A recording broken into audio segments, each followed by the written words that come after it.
मैं शुरुआत एक बात से करना चाह रही हूं। ये आज प्रेम शुक्ला जी, अरविंद केजरीवाल ने कोर्ट में कहा ये सियासी षड्यंत्र है, सिर्फ मुझे जेल में डालना था बीजेपी को। ये भी वो कह रहे हैं कि 2.5 साल से केस चल रहा है, मेरा नाम अब क्यों आया है, चुनाव है इसलिए आया है।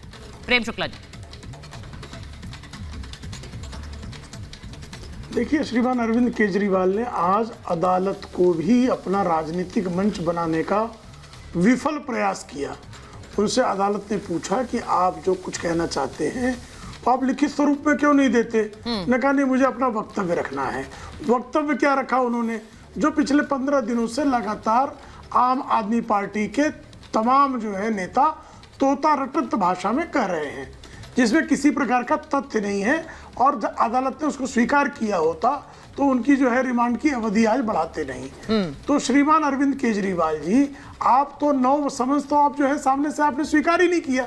9 इनको पहला समन कब आया था, जब मध्य प्रदेश और छत्तीसगढ़ में चुनाव चल रहे थे, तब तो ये कह रहे थे कि मुझे मध्य प्रदेश और छत्तीसगढ़ में चुनाव प्रचार से रोकने के लिए समन्स दिए जा रहे हैं। हालांकि वहां पर उनको 0.02% भी वोट नहीं मिले। तो इनके प्रचार का क्या परिणाम हुआ लोगों ने देखा।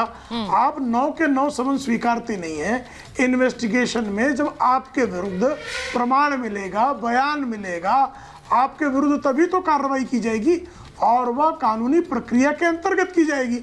अगर कानूनी प्रक्रिया में किसी प्रकार का दोष है तो हाईकोर्ट में इंटरिम रिलीफ मांगने तो गए थे आप, तो आपको इंटरिम रिलीफ नहीं मिला। आप प्रिवेंटिव एप्लीकेशन भी आपने लगाया था कि आपको प्रिवेंटिव अरेस्ट ना हो, तो उसमें भी आपको जो है हाईकोर्ट ने कोई रिलीफ नहीं दिया। आपके लोग सुप्रीम कोर्ट में गए हैं बेल मांगने, जो आपके पहले के आपके जो कोई एक्यूज्ड है, और उसमें आपके ही डिप्टी सीएम के मामले में, श्रीमान मनीष सिसोदिया के मामले में सुप्रीम कोर्ट ने ऑब्जर्व किया कि 338 करोड़ का जो है वो सामने से मनी ट्रेल दिखाई देता है। ईडी ने जो है हाईकोर्ट के समक्ष ये बात रखी कि किस तरह से जो है श्रीमान अरविंद केजरीवाल ने शराब कंपनियों से रिश्वत लेने के बाद गोवा के चुनाव में उस नकदी का प्रयोग किया। और तमाम प्रत्याशियों ने नकदी प्राप्त होने की बात ईडी के समक्ष स्वीकार की है। तो आपके समक्ष जो है, जो आपके मोबाइल चैट है, प्रेम शुक्ला जी, एक बात बार-बार कही जा रही है कि आप अभी रिश्वत देने वाली ये कहा जा रहा है कि वो कॉन्विक्टेड नहीं है, अप्रूवर के तौर पर कॉन्विक्टेड नहीं है, बयान दे चुके ये हैं। बात बार-बार उनकी पार्टी कर रही है। इसीलिए मैं संजीव जी के पास न जाके पहले काका जी से पूछ रही हूँ। काका जी, एक मुख्यमंत्री जो जेल में है, क्या वो जेल से सरकार, इसका उत्तर दे दूं? हाँ प्रेम शुक्ला जी, मैं आ रही हूँ आपके पास, वापस आऊंगी, क्योंकि एक इनिशियल रिएक्शन सबसे ले लूं, उसके वापस आप ही के पास आ रही हूँ, आपके पास ही आ रही हूँ। मैं एक बार जरा काका जी आपसे पूछ रही हूँ कि मुख्यमंत्री जेल से सरकार चला सकते हैं, ये सवाल बार बार पूछा जा रहा है।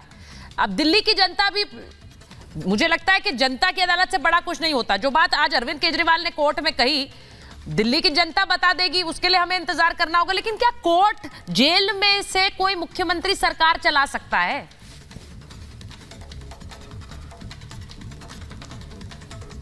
देखिए, दिल्ली हाई कोर्ट के चीफ जस्टिस मनमोहन और जस्टिस मनप्रीत प्रीतम सिंह अरोड़ा ने तो जो उनके खिलाफ जो वकील थे, जो याचिका थी, उससे साफ पूछा कि कहीं कोई ऐसी कानून हो जो ये प्रतिबंधित करता हो कि जेल में रहते हुए कोई मुख्यमंत्री सरकार नहीं चला सकता है, तो आप दिखाएं।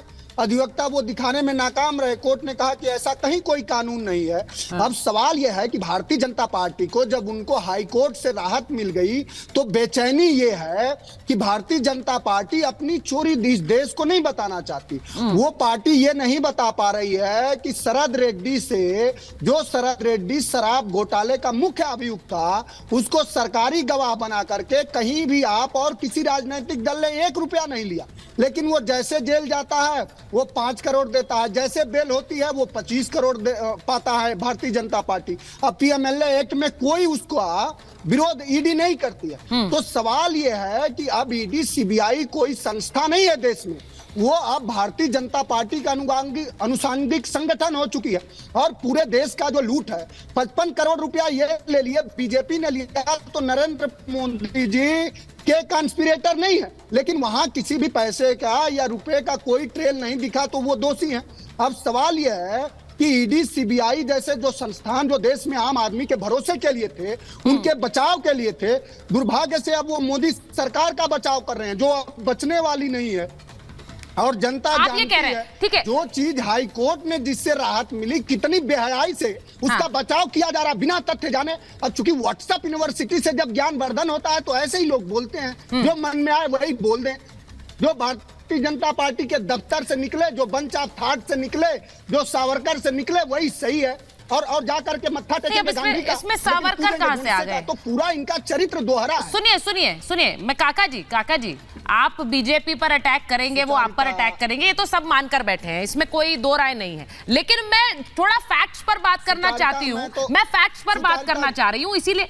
हाँ, बोलिए प्लीज। मैंने कौन सा फैक्ट नहीं दिया सुचारिता? मैंने कौन सा फैक्ट? आपने हाईकोर्ट के आज के बयान की बात कही, जिसमें उन्होंने कहा कि मैं उसी पर आ रही हूँ, उसमें उन्होंने कहा ये न्यायपालिका का, सुनिए ना, मैंने उसका जिक्र भी किया था शो की शुरुआत में। उन्होंने कहा कि ये न्यायपालिका का ज्यूरिसडिक्शन नहीं है, ये कार्यपालिका देखे कि इनको सीएम पद से हटना है कि नहीं। इसलिए मैं इश्करन आपसे पूछ रही हूँ, आज अरविंद केजरीवाल कह रहे हैं कि 2.5 साल से केस है मेरे ऊपर, अब मेरा नाम आ रहा है, 2.5 साल से केस चल रहा है, मेरे ऊपर अब नाम आ रहा है क्योंकि चुनाव है। मैं आपसे सिर्फ लीगल प्रोसीजर थोड़ा हमारे दर्शकों को बताइए कि अगर अरविंद केजरीवाल इसमें अगर उसमें उनका रोल है इस शराब घोटाले में, तो क्या शुरुआत से उनका नाम आना चाहिए था? अब आ रहा है तो इसको सवाल के तौर पर आम आदमी पार्टी उठा रही।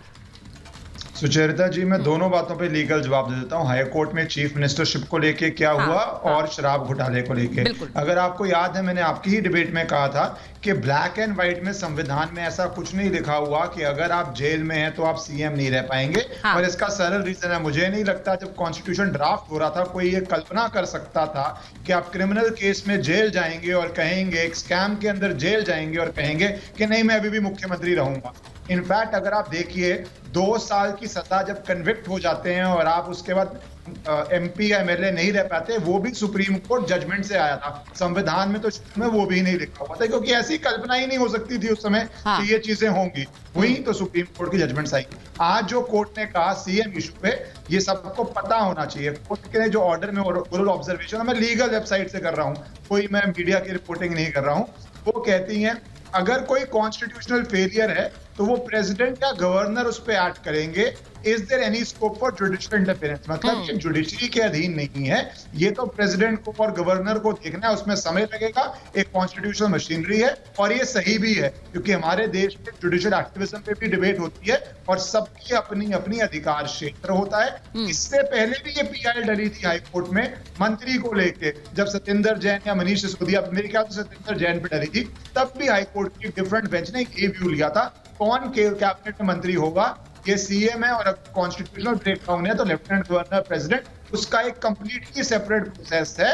और बहुत सारे लोग पब्लिसिटी के लिए या कानून के अभाव में पीआईएल डाल देते हैं और कोर्ट को अपने संविधान के हिसाब से ही चलती है। तो ये पहली बात। अब आ जाते हैं दूसरी बात, शराब घोटाले में बहुत बारी ऐसे होता है कि जांच के दौरान और नाम आते हैं जब पुलिस इन्वेस्टिगेट करती है।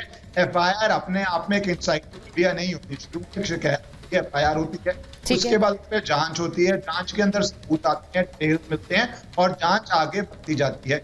एक राउंड मनीष सिसोदिया के समय किया गया था।